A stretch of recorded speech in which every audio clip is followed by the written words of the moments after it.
হতে দিব না। আল্লাহ আমাদের সবাইকে তৌফিক দান করুন। মাশাআল্লাহ। তার সাথে মুখ মেলাতে আপনার কষ্ট হবে না, তার সাথে বলতে আপনার অসুবিধা হবে না। ভিন্ন মতের আলেম করতে গিয়ে কেউ কাউকে ধোঁকা দিও না, প্রতারণা করো না। ওয়ালা তাবাগাবু, তোমরা একে অন্যের সাথে শত্রুতা বিদ্বেষ পোষণ করবে না।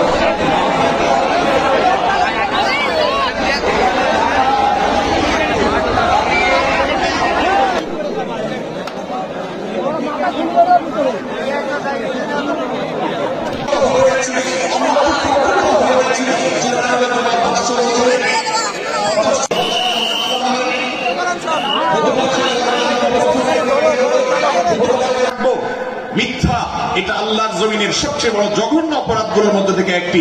একজন মুসলমান এক মতের অনুসারী আরেক মতের অনুসারীকে ভাই বলতে অসুবিধা হবে না। আমরা সোশ্যাল মিডিয়াতে নিজেদের মধ্যে কামড়াকামড়ি করবো না।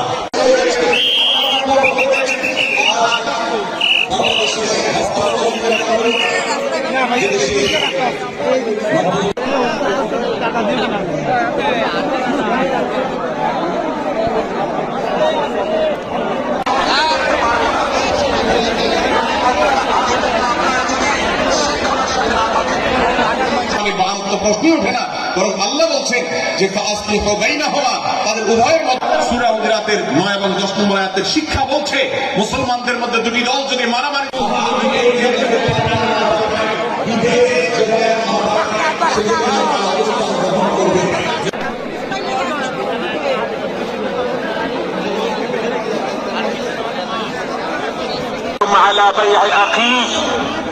এবং তোমাদের কেউ যেন আরেকজনের কেনা বেচার উপরে মুসলমানের সাথে